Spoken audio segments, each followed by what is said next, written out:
할렐루야. 오늘 저희들 함께 읽으신 로마서 5장 3절에서 4절의 말씀을 가지고 로마서 강의 33번째 시간 환난, 인내, 연단의 축복이라는 제목으로 오늘 함께 은혜를 나누도록 하겠습니다.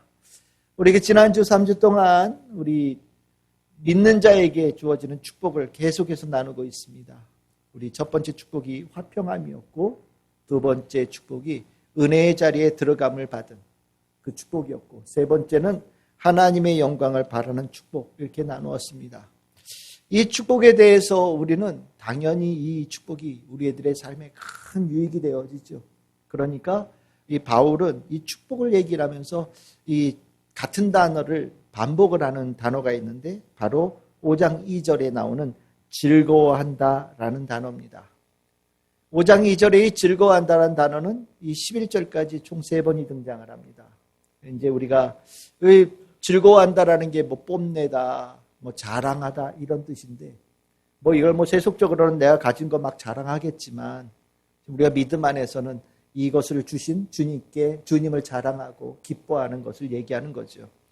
우리 뭐 앞에 화평이나 은혜의 자리에 들어가는 것이나 우리가 하나님의 영광을 바라는 것, 여러분들 당연히 기뻐하고 또 즐거워하시죠? 여기에는 아마 이해가 없을 거예요. 당연한 겁니다. 하나님의 화평함을 얻으면 당연히 기쁘죠. 즐겁죠. 자랑스럽죠.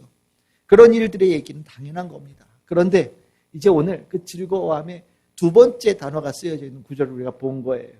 5장 3절에 이 즐거워하다라는 표현을 또 한 번 쓰고 있는데 이거는 조금 달라요. 왜냐하면 뭐라고 얘기합니까? 환난 중에도 즐거워한다. 참. 앞에 뭐 화평이나 은혜 자리에 들어가는 것이나 하나님의 영광을 바라보는 건 즐거워하는 것하고 이게 연결이 되는 것 같아요. 근데 어떻게 환난 중에 환난을 즐거워할 수 있는가? 이게 도대체 어떻게 가능한가? 라는 의심이 들죠. 그래요. 맞습니다. 이게 참 어려운 내용이에요. 우리가 고난의 축복, 뭐 환난의 축복 이런 얘기들 교회에서 많이 얘기하거든요. 근데 실은 이 얘기가 성도들에게 잘 안 와닿아요. 왜냐하면 우리 머릿속에는 고난, 환난, 이거 싫어, 피하고 싶어, 원하지 않아, 이게 머릿속에 딱 들어있거든요. 그러니까 고난, 환난에 대해서 이 안에 축복이 있습니다. 교회에서 굉장히 많이 얘기를 해도 성도들은 그런 설교는 저기다 이렇게 멀리다 이렇게 떨어뜨려 놓고 우리 그 창세기에 나와 있는 것처럼 아브라함의 축복, 뭐 땅의 축복, 자녀의 축복, 뭐 복받고 복받는 축복, 뭐 이런 거는 아멘 이렇게 딱 받아들인단 말이죠. 그런데 여러분들 신기하게 교회에서는 그럼에도 불구하고 고난, 환난 가운데 축복이 있다라는 이 말씀을 절대로 놓지 않습니다. 고난과 환난 가운데 축복이 있다는 얘기는 성경에 계속해서 나오는 거듭되어진 중요한 주제이기도 하고요. 정말 하나님의 축복의 깊은 세계를 맛보게 되어질 때는 이 고난과 환난 가운데 하나님의 축복이 있다는 것을 깨닫기 시작할 때 비로소 복음의 그 깊은 세계를 조금 맛보게 되어지는 단계로 들어갈 수 있기 때문입니다. 그래서 오늘 저는 이 바울이 믿는 자에게 하늘로부터 주어지는 축복의 네 번째, 이 환난 중에 즐거워한다라는 거, 환난이 축복이다, 뭐 이런 얘기거든요. 어떻게 환난이 축복이 될 수 있는지를 오늘 좀 여러분들하고 좀 나눠보려고 그래요. 그러면서 여러분들 많이 들으셨겠지만, 이런 설교들을 아마 여러분들 많이 들으셨겠지만, 또 여러분들도 이미 잘 알고 있고 이미 풍성하게 누리고 있는 분들도 계시겠지만, 혹 아직 그 부분에 대해서 확신을 갖지 못하는 성도님들이 있다면 오늘 이 말씀을 통하여서 여러분들 안에 이 환난의 축복, 고난의 축복에 대해서 여러분들이 제대로 알아가고 조금 더 맛보는 그런 시간이 될 수 있기를 소망합니다. 우리가 이 고통, 고난, 이거 참 쉽게 접근할 수 있는 문제가 아니에요. 실은 다른 사람의 고통, 고난에 대해서 쉽게 얘기하는 사람은 좀 어리석은 사람이고요. 성급한 사람이죠. 그 사람이 당하는 고통과 고난의 크기는 실은 직접 겪어보지 않고서는 가늠할 수가 없습니다. 그래서 이 고통과 고난은 우리가 참 피하고 싶어하는 그런 단어가 될 수밖에 없는 거예요. 제가 알고 있는 기독교 상담학 후배 교수 하나가 있는데 그 자기를 소개하는 이 글귀에 항상 이게 떠 있어요. 뭐라고 했냐면 힘든 일은 남에게. 상담학 교수가 자기를 소개하는 글에다가 힘든 일은 남에게. 참, 그걸 어떻게 생각해야 될지 잘 모르겠지만, 힘든 일이 그렇게 싫은 거죠. 고난, 고통이 내 삶에 별로 도움이 안 된다는 생각이 들어서 아마 그런 단어를 쓸 것 같아요. 우리가 고난, 고통은 별로 원하지 않다 보니까 그것은 내 인생에서 실패하고 좌절, 그리고 파멸, 뭐 이런 단어와 연결시킵니다. 그래서 우리가 고난이나 고통이 이렇게 임할 때, 환난이 있을 때, 왜 나에게 이런 일이? 이런 얘기들을 먼저 하죠. 왜 나에게 이 몹쓸 것이 나에게? 뭐 이런 얘기를 하면서 실은 이것을 부정하기도 하고 지워버리려고 노력하기도 하고, 이게 오히려 없었으면 내가 더 좋았을 텐데 라는 생각도 갖기도 하고, 이건 쓰레기야 라는 생각도 갖기도 합니다. 그래서 누군가 자기 인생을 이렇게 스토리를 얘기할 때 어떤 분들은 자기가 힘들었던 시간들의 얘기는 쏙 빼버리고요, 자기가 생각할 때 가장 반짝반짝 빛난다고 생각하는 부분만 이렇게 부풀려서 얘기하는 분들도 계셔요. 왜 그러냐면 고통, 고난, 환난은 쓸모없는 것이라고 보기 때문입니다. 그런데 우리 아이러니하죠. 인생은 뭐라고요? 고다. 인생은 고난이다. 고통이 있다. 이건 뭐 제가 한 얘기가 아니라 실은 그 석가모니가 한 얘기인데, 인생을 그냥 하나님 없이, 예수님 없이 인생에 있는 그대로를 받아들이면서 살아가본 석가모니는 결론이 그거예요. 인생은 고다. 무슨 소리입니까? 고난이 잘못되어지고 고생이 지워져야 될 쓰레기와 같은 존재라고 얘기를 한다면, 엄밀하게 얘기하면 인생 전체가 싹 지워져야 되는 거예요. 남는 게 없어요. 정말 행복한 부분이라고 생각하는 부분이 요만큼 있는 거고요, 나머지 것들은 다 지워버리고 쓸모없어지고, 결국 이렇게 되니까 인생을 정의할 때 뭐가 되냐면 망한 인생이 되는 거예요. 왜? 고통이 끊이지 않았으니까. 내 인생은 참 힘들었습니다. 고통이었습니다. 하나님께서 나를 왜 이 땅에 태어나게 하셨는지. 이걸 질문하면서 살아가는 이들도 허다하니, 실은 이런 정의는 별로 그렇게 틀린 정의는 아니라는 생각이 들어요. 많은 이들이 인생의 고통, 고난에 대해서 이걸 어떻게 이해해야 될지를 고민하다가 평생을 보내면서 삽니다. 그런데 모든 인생들이 이렇게 고통으로 인하여서 망한 인생이라고 정의되어지는 상황 속에서도 똑같이 고난과 환난으로 채워진 인생을 살지만 그 인생을 망한 인생이라고 표현하지 않는 이들이 있다는 거예요. 그게 누구냐? 예수 믿는 사람. 그 믿음으로 하나님께 의롭다함을 받은 사람들은 그렇게 얘기하지 않는다라는 겁니다. 성도들은요, 인생 속에 있는 고난이 쓰레기, 있으면 안 되는 것, 무의미한 그런 것이 아니라 오히려 정말 귀한 결실을 맺게 하는 귀한 자양분이고 환경이고, 그 환난과 고난을 통하여서 하나님께서 주시는 축복이 크다라는 것을 깨달으며, 고난이 축복이구나, 환난이 축복이구나 라고 고백하는 자들이 바로 성도들이라는 겁니다. 이거는 오직 예수 믿는 자에게만 있는 특별한 삶에 대한 해석이에요. 내가 그 고난과 환난을 겪어왔지만 그 안에서 하나님께서 주시고 만들어 가신 축복을 내가 풍성하게 누린 자가 되었을 때 고백할 수 있는 말이 되어지는 겁니다. 그래서 엄밀하게 얘기하면 예수 믿는 자에게 잘못되어진 일은 없는 겁니다. 예수 믿는 자에게 실패는 실패로 좌절하라고 주신 것이 아니라 그 실패를 통하여서 하나님께서 원하시는 뜻이 이루어져가는 과정이기 때문에 실패를 경험케 하신 거고요. 우리의 육신에 혹시 약함이 있어서 고통이 있을지라도 그 고통이 내 인생을 망하게 하는 것이 아니라 그 고통 속에서 하나님께서 나에게 더 큰 세계를 열어주시기 위한 하나님의 과정으로 우리에게 주신 것이고요. 혹시 내가 어떤 시험을 쳐서 떨어졌음에도 떨어지는 일이 있더라도 그 탈락하고 실패한 경험마저도 하나님께서 나를 더 귀한 존재로 만들어 가시는 은혜의 수단으로 사용하신다라는 것을 확신하는 것, 그리고 그것을 체험하고 믿게 되어지는 것이 하나님 믿는 자에게 있는 인생의 고백이 되어져야 된다는 겁니다. 그래서 예수 믿는 자들은요, 인생에 똑같이 고난을 당하여도 바라보는 시각이 달라요. 가장 큰 환난은 가장 큰 축복의 열린 문이고, 가장 깊은 고난은 가장 높은 영광의 열린 문이 되어지는 겁니다. 어떻게 해요? 우리가 예수 안에 있으니까요. 하나님께서 그 일을 열어가시기 때문에 우리는 그렇게 고백할 수 있는 거예요. 바울이 오늘 이 로마서 5장 3절에서 환난 중에도 즐거워하라는 내용은 바로 이 때문에 표현한 거예요. 이걸 이해하지 못하면 신앙이 될 수 없는 겁니다. 그래서 오늘 저는 이 내용을 조금 더 세분화시켜서 여러분들하고 나누려고 그래요. 아까 환난, 인내, 연단. 이 세 개의 단어가 도대체 어떻게 연결이 되길래 이게 즐거워하는 것, 하나님의 축복이 될 수 있는가를 우리 좀 나눠보려고 합니다. 첫 번째 우리 환난에 대해서 살펴봅시다. 환난이 뭐냐?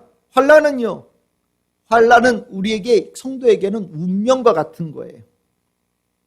운명과 같다는 얘기는요, 마땅히 나에게 붙어 있는 겁니다. 나에게 당연히 있어야 되는 운명이라는 것은요, 세상 사람들처럼 환난이나 고난을 내 인생에서 없어버려져야 될 것이라고 여기지 않고 오히려 그것을 그 안에서 거하게 되어지는 그런 삶을 살게 되어지는 것으로 생각한다라는 겁니다. 그런데 이 환난이라는 거, 이 고난이라고 하는 거, 헬라어로 들리시스라고 하는데 이게 뭐냐면 기름자식 꽉 짜는 걸 얘기하는 거예요. 여러분들 환난이 그냥 뭐 좀 힘들고 어렵고 좀 껌껌하고 이런 거 아니죠. 하는 거예요. 나를 막 깨트리는 겁니다. 부셔버리는 겁니다. 그래서 고난이라는 단어에 대해서 쉽게 얘기할 수 없는 거예요. 뭐 조금만 여기 아파도요. 이 하나만 아파도 그냥 인생의 행복도가 확 떨어지잖아요. 그렇죠? 눈만 좀 안 보여도요. 인생의 행복도가 확 떨어지는 겁니다. 혈액순환만 제대로 안 돼도요. 인생의 행복도가 확 떨어져요. 마음에 조그마한 불안감만 내 안에 심겨져도요. 내 인생의 완전히 색깔이 완전히 잿빛으로 완전히 변화되어집니다. 왜냐하면 그것이 내 인생에 가는 프레스가 어마어마하기 때문이에요. 완전히 나를 누르는데 이 누르는 것이 그냥 가볍게 지그시 누르는 것이 아니라 나를 완전히 압착하여서 내 안에 있는 모든 것들을 싹 뽑아낼 정도로 나를 아주 거칠게 누르는 것이 고난이라는 거예요.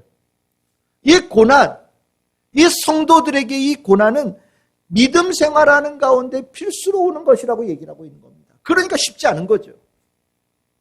믿음 생활할 때 기쁜 길, 즐거운 길, 감사한 길, 열린 길, 넓은 길 가면 누구든지 다 신앙생활하죠. 그런데 신앙생활에요, 이 고난이라는 것이 항상 운명처럼 딱 붙어 있는 거예요. 신앙과 이 고난은 하나인 것과 똑같습니다. 환난이 성도에게 필수라는 것, 성도가 이 신앙생활하면서 환난으로부터 벗어나는 것을 꿈도 꾸지 말아야 되는 이유가 뭐냐? 이유는 딱 한 가지죠.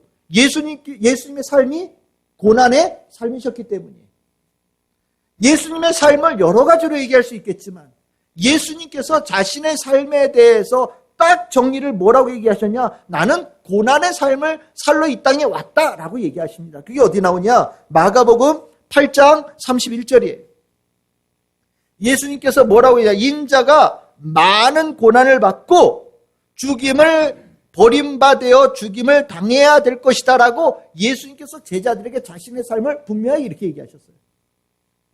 예수님의 삶이 뭐라고요? 환난과 고난의 삶이에요.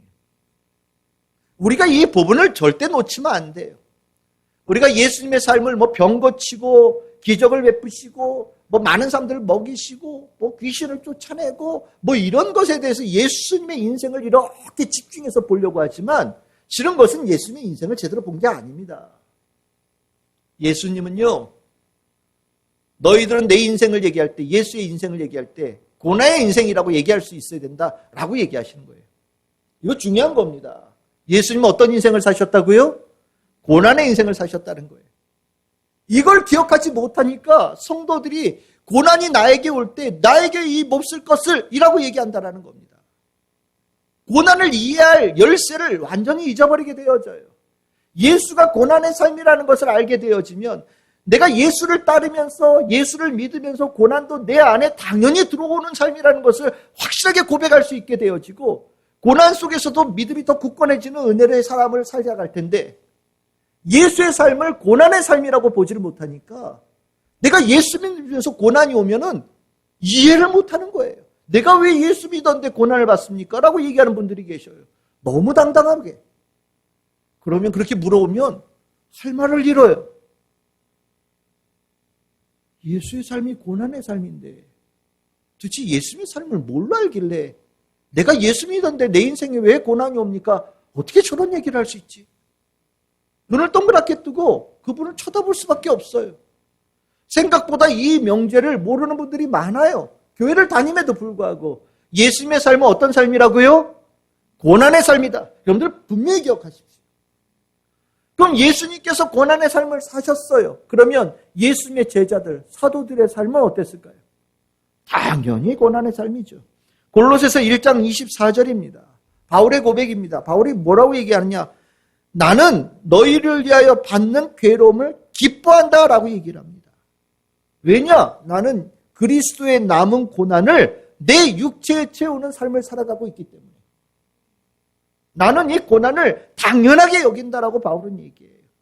바울이 이렇게 고백할 수 있는 이유가 무엇입니까? 예수 믿는 사도니까요. 그의 믿음 안에는 예수의 고난받음이 당연히 포함되어져 있었기 때문에. 그가 예수를 믿고 예수의 복음을 전한다라고 얘기하는 것은 믿는 자에게 있는 이 고난을 기꺼이 감내하겠다라는 결단을 포함하고 있다는 것을 얘기하고 그 삶을 당당하게 걸어가는 자가 바로 사도라는 것을 바울은 보여준 겁니다. 그러면 예수님도 고난의 삶을 사셨어요? 예수님의 제자들 사도들도 고난의 삶을 살았습니다.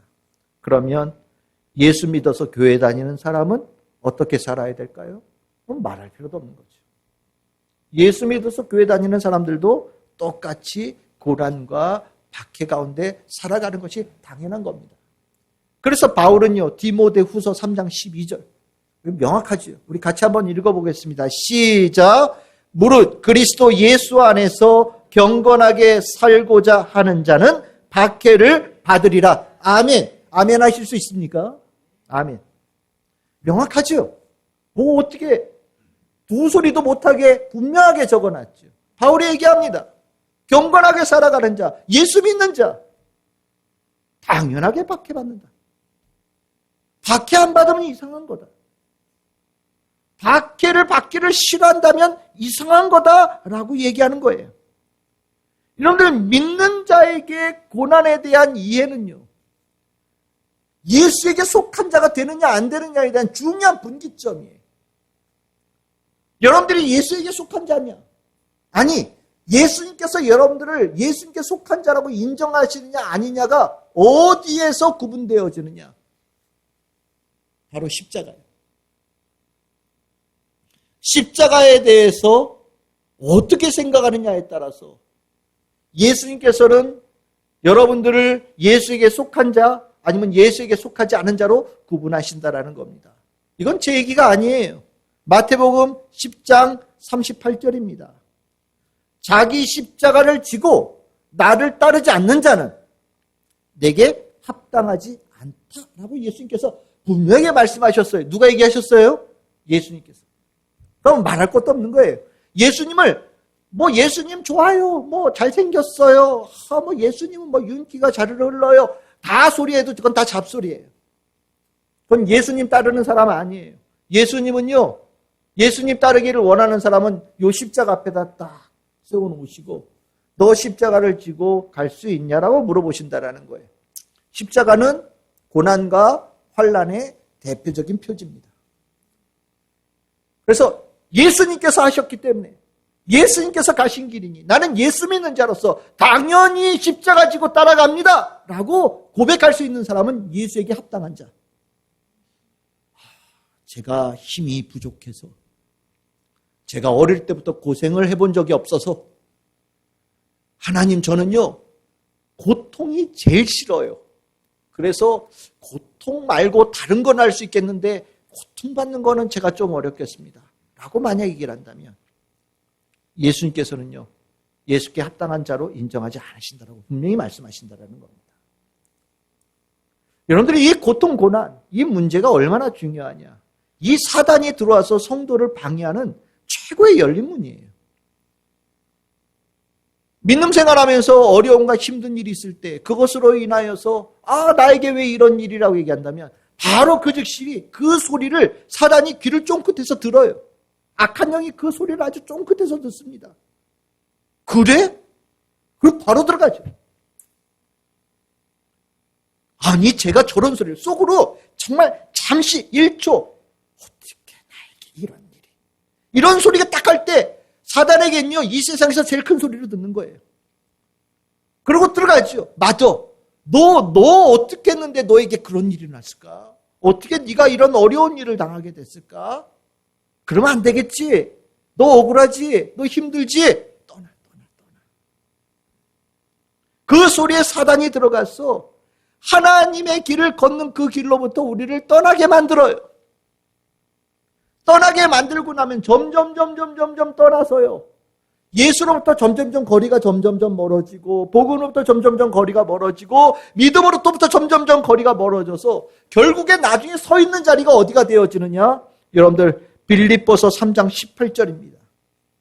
무서운 얘기입니다. 그리스도 십자가의 원수로 행한다라고 얘기를 해요. 그리스도 십자가의 원수가 뭐냐? 십자가를 싫어하는 사람이에요. 예수 그리스도의 십자가를 믿지 못하는 사람이에요. 믿는 자에게 고난과 환난이 운명처럼 붙어 있다는 것을 인정하지 못하는 사람이에요. 그렇게 되어지면 어떻게 되느냐? 십자가의 원수가 되어진다. 와, 이 무서운 얘기입니다. 바울이 참 센 얘기들을 곳곳에 했는데 빌립보서 3장 18절은 바울이 한 말씀 중에 엄청나게 세게 말한 한 5손가락 안에 들어가는 말씀일 거예요. 십자가의 원수, 답이 없죠. 희망이 없는 겁니다. 근데 이 희망이 없는 것이 누구에게 있다고요?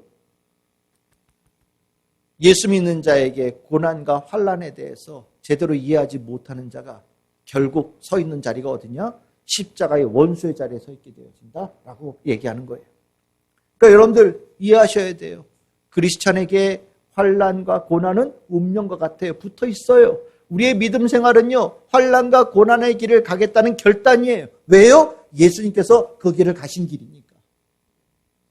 그러니까 여러분들 어려움 속에서 흔들리는 거는 어려움 속에서 그 어려움으로부터 떠나는 것은 세상 사람들이 하는 일이에요. 믿음 생활은요, 수도 없는 환난과 어려움 속에서도 그것을 당연한 것으로 받아들이고 앞으로 나아가는 힘을 가지고 있어야 바로 신앙생활이 되어지는 겁니다.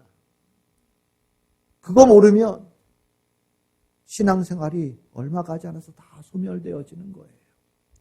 그리고 나니까 이 두 번째 이제 단어가 들어오실 겁니다. 바로 인내입니다. 인내.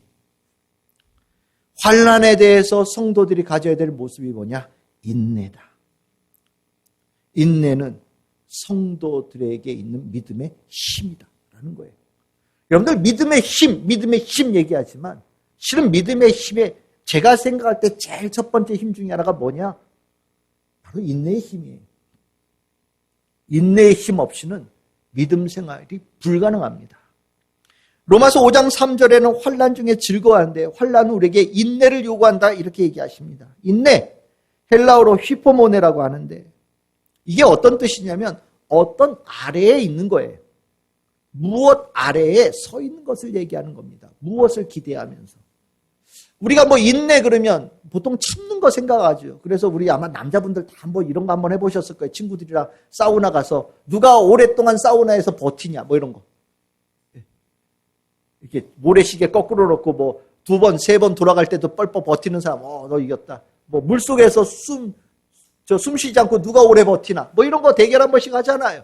그럼 우리는 이걸 갖다가 인내한다라고 생각하는데, 인내는 실은 이게 환난과 인내가 만나면 조금 다른 의미가 되어져요. 이게 뭐냐? 환난이 있어요. 아까 환난이 운명이라고 얘기를 했죠. 그러니까 어떻게 되냐? 보통 사람들은 환난에서 어떻게 하면 빨리 벗어날 것이냐? 환난으로부터 어떻게 빨리 도망할 것이냐? 환난이 올 때 어떻게 잽싸게 피할 것이냐? 이런 거에 대해서 고민을 하는데 성도들은요. 환난 밑에서 꿈쩍도 하지 않고 그 밑에서 딱 버티고 서 있다라는 거예요. 이게 인내라는 겁니다. 아예 다른 데 나갈 생각도 안 해요. 환란이 있어서 다른 사람들은 얼른 도망가는데 성도들은 그 환란 가운데서 꿋꿋하게 딱 버티고 서 있는 모습을 갖는다라는 겁니다. 이게 바로 인내다라고 얘기하는 거예요. 여러분들 인내, 환란에 왜 하나님은, 예수님은, 바울은 우리가 환란 가운데 있으면서 그 가운데 벗어나지 않고 그 가운데 딱 버티고 있으라고 요구하실까요? 왜 우리에게 믿음의 생활에 인내의 힘이 요구되어지는 첫 번째 힘일까요? 그것은요, 인내가 바로 영광에 이르는 영광의 열매를 맺게 되어지는 중요한 과정이기 때문입니다. 우리가 만약에 인생의 열매를 제대로 맺을 때 다른 길을 이렇게 통해서도 맺을 수 있다면 아마 인내의 과정은 누구도 선택 안 할 거예요. 인생의 아름다운 열매가 있는데 놀이동산 통해서 갈 사람, 택시 타고 한 번에 슝 갈 사람, 기차 타고 한 번에 슝 갈 사람, 비행기 타고 갈 사람, 뭐 이런 거 있고 그 가운데 환란 가운데 인내하며 날마다 뚜벅뚜벅 걸어갈 사람 이렇게 선택하라고 그런다면 아마 여러분들 다 뭐 비행기 타고 기차 타고 슝 가는 거 선택하겠죠. 근데 재밌게도 영광의 열매는요, 다른 길을 통해서는 얻을 수 없다라는 거예요. 환란의 과정에 인내의 길을 통해서만 열매를 맺을 수 있다라는 거죠. 그러니까 인내는요, 성도에게 필수예요. 인내는 성도에게 필수예요. 여러분들이 오늘 이 자리에서 말씀을 듣고 여러분들의 심령에 말씀을 집어넣고 있는 이유도 여러분들이 인내의 힘을 기르기 위해서 이 자리에서 말씀의 확신을 여러분들에게 넣는 겁니다. 예수 믿는다라는 게 뭡니까? 잠깐 믿은 거 의미 없어요. 끝까지 믿어야죠. 1등 원하지도 않아요. 제가 여러분들에게 원하는 건 완주예요. 끝까지 어떤 일이 있어도 가야 될 길을 계속해서 가는 것. 이게 믿음이거든요. 제가 왕년에 좀 달리기 했습니다. 무슨 의미가 있어요? 왕년에 10년에 20년 30년 아무 의미 없어요. 오늘 당신 어떻습니까? 오늘도 당신은 믿음의 경주를 하고 있습니까? 라고 물을 때 아멘 하고 고백할 수 있어야 돼요. 죽을 때까지, 주님께서 부르시는 그날까지. 그러기 위해서 우리에게 필요한 게 뭐냐? 인내라는 거예요. 인내로 통하여서 열매를 맺는다라는 것은 예수님께서 하신 말씀이에요. 여러분들 누가복음 21장 17절에서 19절 우리 같이 한번 읽어봅시다. 시작. 또 너희가 내 이름으로 말미암아 모든 사람에게 미움을 받을 것이나 너희 머리털 하나도 상하지 아니하리라. 너희의 인내로 너희 영혼을 얻으리라. 아멘. 너희들이 신앙생활하면서 미움을, 환난을, 고난을 받을 거다. 하지만 걱정하지 마라. 환난이 너희들의 머리털라도 상하지 못하게 하나님께서 환난 가운데 너희들을 지키신다. 그러니 환난 왔다고 도망가지 말고 인내하거라. 그러면 열매가 있다. 어떤 열매요? 너희 영혼을 얻으리라. 구원을 받으리라. 생명의 축복을 받으리라. 라고 예수님께서 말씀하시는 거예요. 인내가 열매를 맺게 되어지는 필수 과정이라는 거죠. 이 말씀이 예수님께서 또 한 번 하신 데가 있어요. 그게 어디냐? 누가복음 8장 15절이에요. 아주 유명한 구절이죠. 씨 뿌린 자의 비유에 나오는 거예요. 이게 뭐라고 나옵니까? 좋은 땅이 있다라는 것은. 좋은 땅이라는 것은 어떤 거냐? 뭐라고 얘기할 수 있습니까? 인내로 결실하는 자다 이렇게 얘기합니다. 참 재밌죠? 좋은 땅이면 씨가 뿌려져서 저절로 30배, 60배, 100배의 결실이 맺혀질 거라고 생각하는데요. 그게 저절로 되는 게 아니라는 거예요. 좋은 땅이라는 건 뭐냐? 인내하는 땅이다. 말씀을 들어서 인내하는 땅이다. 참, 여러분들이 인내라는 단어가 전에도 이렇게 크게 들어오신 적이 있습니까? 여러분들의 눈에? 아마 오늘 이 말씀에 여러분들 중에는 혹시 이 인내라는 단어가 갑자기 이마만큼 크게 보이는 분들이 계실 거예요. 맞아요. 예수님은요, 이 인내라는 단어를 이렇게 귀하게 여기 말씀하셨어요.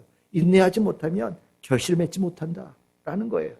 인내해야 결실 맺는다라는 거예요. 여러분들 인내하지 못해서 결실에 이르지 못한 대표적인 사람이 누굽니까? 가룟 유다 아니에요. 예수님 3년 쫓아다녔어요. 얼마나 고생했습니까? 가는 데마다 반대하는 사람들이 있어요. 예수님이 12제자들, 예수님이 반대받으실 때 예수님이 12제자들 뭐 했을까요? 아마 경호원했겠죠. 그죠? 예?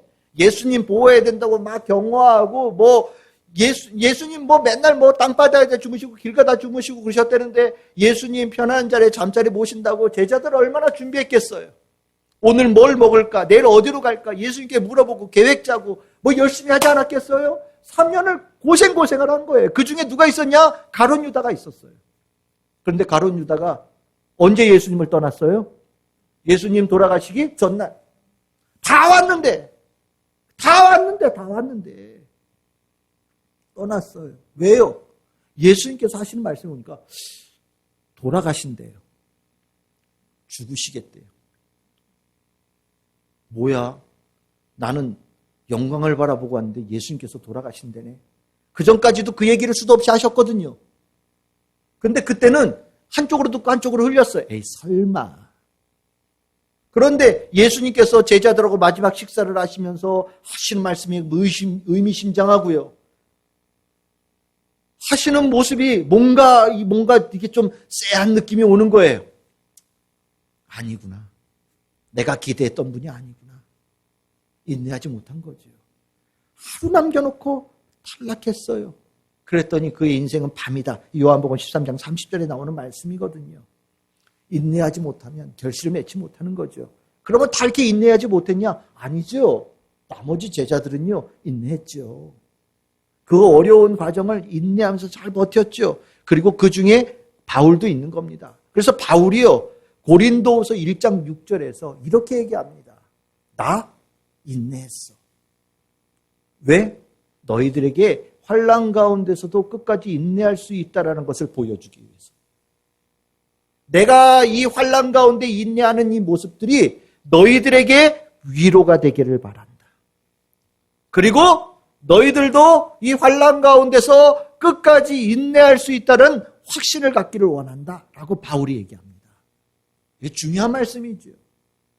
바울이 우리에게 얘기하고 있어요. 환난 가운데 끝까지 인내할 수 있느냐? 바울은 뭐라고 얘기합니까? 있다. 할 수 있다. 100% 가능하다. 그러니까 너희들 용기를 내거라. 라고 바울은 우리에게 얘기하고 있는 거예요. 악한 영은요, 우리를 인내하지 못하게 만들어요. 끝까지, 마지막 순간까지 우리를 흔듭니다.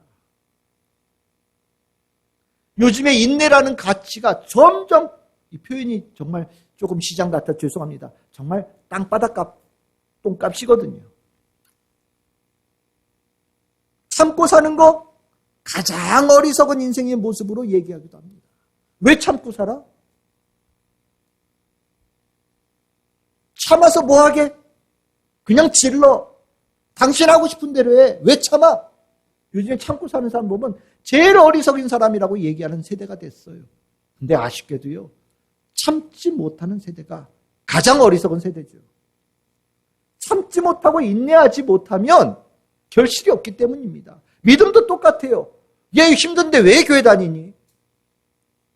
왜 여러 사람들이랑 함께 있으면서 어려움을 당하려고 그래? 그냥 혼자 해, 혼자. 요즘에 인터넷으로 다 예배 드릴 수 있잖아. 혼자 해, 혼자. 그렇죠. 그래서 요즘에 예배 신앙생활을 저 보이지 않는 데서 일정 거리를 띄우서 신앙생활하는 성도들이 많아요. 그거를 우리는 인공위성 성도라고 얘기를 합니다. 추락하지도 않고 떠나지도 않고 교회에 이렇게 일정 거리 바깥에서 이렇게 움직이는 거예요. 저 담벼락 근처에서 이렇게 움직이는 성도들이죠. 그런데요, 저는 이 모습이 좋지가 않아요. 왜냐하면 결실이 없어요. 인내하지 못하면 결실이 없으니 그 무슨 의미가 있겠습니까? 저는요, 여러분들이 어려운 가운데서도 인내할 수 있는 성도 되기를 바라요. 저는 여러분들이 인내하면서 끝까지 완주할 수 있는 성도가 되어지기 위해서 여러분들에게 최선을 다해서 말씀을 전할 겁니다. 여러분들이 믿음의 힘을 가지고 갈 수 있도록 말씀을 전할 거고, 여러분들이 향하고 있는 이 믿음의 길이 가치 있는 길이라는 것을 여러분들 끊임없이 깨우칠 거예요. 멈춰서 있는 성도를 다시 이렇게 세워서 갈 수 있도록 격려할 거고, 여러분들이 끝까지 완주할 수 있도록 지켜보면서 기도하고 중보할 겁니다. 저 역시 믿음으로 인내하며 가고 있어요. 저 바울이 나를 보고 너희들 힘을 얻어라 라고 얘기하셨던 것처럼 저 또한 바울의 모습을 보면서 힘을 얻고 여러분들에게 믿음으로 인내하며 신앙의 길을 끝까지 가는 것을 보여주고 싶습니다. 제가 힘을 다하여서 인내의 힘으로 끝까지 가고자 합니다. 여러분들도 힘을 내어서 끝까지 믿음의 길을 갈 수 있기를 성도가 되기를 바랍니다.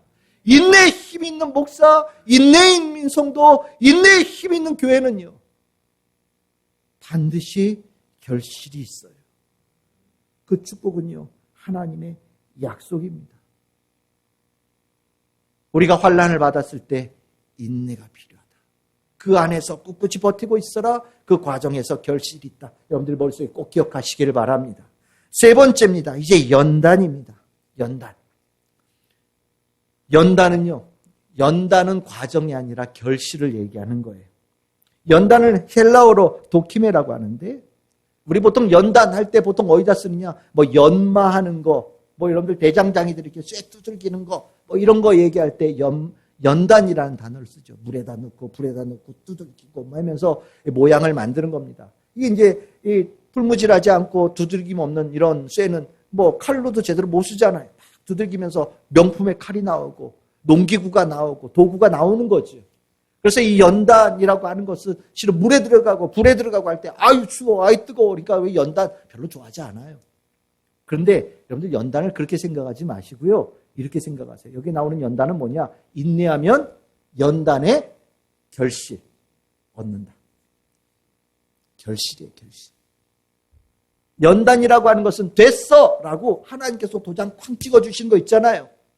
뭐 여러분들 장인들이 도자기 만드는 사람들이 가마에다가 수없이 도자기 쫙 만들어 놓고 우리가 보기에는 멀쩡한 것 같은데 이렇게 TV에 보면 이렇게 망치 같은 거 이렇게 탁 깨버리는 분들 계시잖아요. 그렇죠? 이렇게 보면서 뭘 보는지 내가 잘 알 수 없지만 이렇게 보다가 이거 너무 아까운데.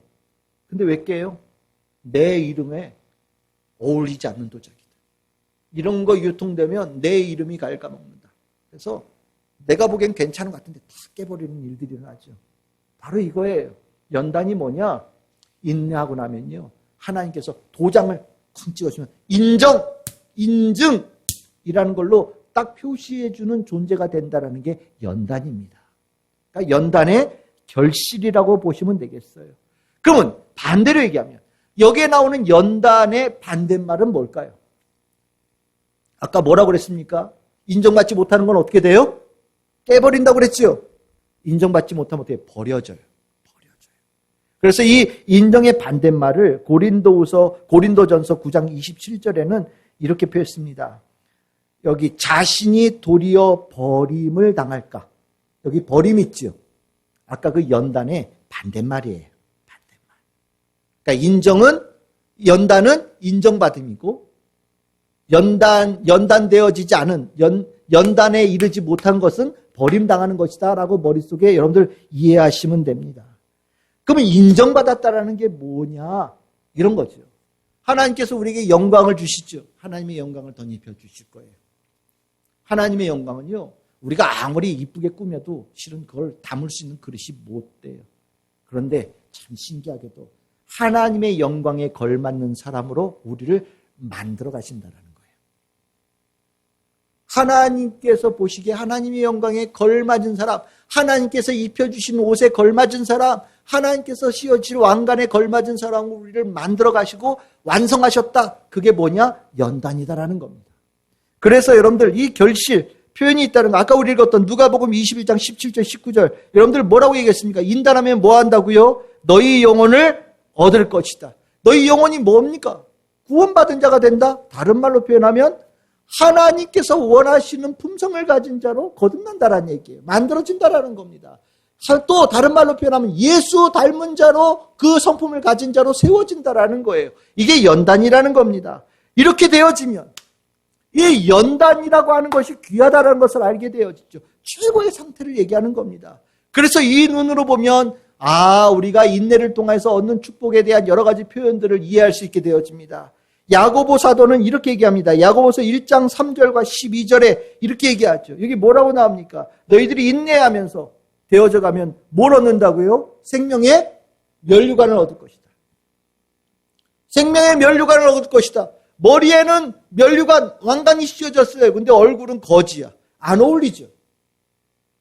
그러니까 면류관을 씌워주실 때 그 면류관에 쓸만한 사람으로, 어울릴 만한 사람으로 나를 만들어 가셨다. 그게 뭐냐? 연단의 결실이라는 겁니다.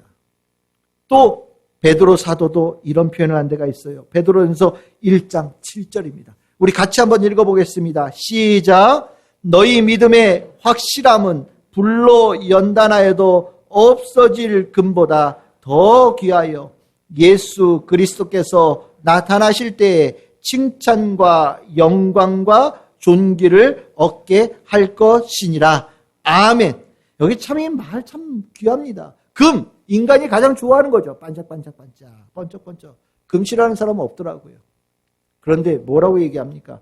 그 연단되어진 금보다 믿음의 확실함, 이것은 불로 연단되어진 믿음의 확실함은 더 귀하다. 이렇게 표현하는 거예요. 환난을 통하여서, 인내함을 통하여서 얻게 되어진 이 믿음의 확실함의 이 모습은 더 귀하다. 비교할 수 없다. 얼마만큼이요? 칭찬과 영광과 존귀. 아까 이게 뭐라고 표현할 수 있을까요? 바로 연단이에요. 주님께서 인정한 자가 되어지는 것. 그러니까 우리는 이 연단의 이 결실은요, 절대로 포기할 수 없는 거죠. 연단되어진 것은요, 한마디로 얘기하면 하나님의 걸작품으로 태어나는 거예요. 하나님께서 만드신다라는 겁니다. 우리를요, 언제요? 환난 속에서 인내하는 그 시간에 우리를 만드신다라는 거예요. 열심히 따듬고 문지르고 입히고 색깔을 칠하고 본질서부터 바꾸어 가시면서 우리를 만들어 가신다라는 거예요. 세상 사람들은 모르죠. 환난 속에 인내하는 그 미련한 것처럼 보이는데 우리는 알아요. 소망이 있기 때문에 나에게 연단의 결실을 주신다라는 소망을 알고 있어요. 그래서 우리는요, 연단 속에서도 끝까지 버티는 겁니다. 이 안에서 인내하는 거예요. 인내하면서 그 과정에 어느 순간 주님 앞에 딱 서는 그날 주님께서 만드신 걸작품이 나를 통해서 보여진다라는 겁니다. 멋진 모습이요. 구원받은 자에 걸맞는 모습, 하나님의 영광에 걸맞는 모습이 내 안에서 이루어져 있다라는 것을 발견하게 될 거다라고 얘기합니다. 그게 뭐라고요? 연단이라는 겁니다. 그러면 이제 우리는 바울이 처음에 얘기했던 그 말을 이제 다시 한번 돌아봐야 돼요. 환난 중에도 즐거워한다. 이해가 안 되셨던 분들, 이제 저희가 말씀을 나누고 났습니다. 어떻게 이해가 되십니까? 환난 속에서 즐거워한다라는 이 말이 여러분들 이해되십니까? 그냥 고생하라는 게 아니에요. 마땅히 가야 될 그 길인데, 예수 믿는 사람이니까 마땅히 가야 될 길인데, 그 마땅히 가야 될 길도 하나님께서는 축복의 길로 만들어 주셔서 마땅히 감사하면서 간 것도 감지덕지인데 그 과정에 걸어가는 길을 날마다 아름답게 연단한 자의 모습으로 만들어줘서 진짜 가장 하나님의 영광에 걸맞는 자로 탄생하게 만드시는, 하나님의 걸작품으로 탄생하게 되어지는, 거듭나게 되어지는 우리의 모습을 예배해 놓으셨더라. 이러니 너희들 환난 중에 있다라는 것을 즐거워해야 된다라고 얘기하는 겁니다. 우리 이제 오늘 저희들 말씀을 좀 정리하려고 합니다. 우리는 세상과 다른 사람들이에요. 바라보는 가치관이 다릅니다. 그 가치관이 다른 것 중에 가장 대표적인 게 이 고난과 환난이에요.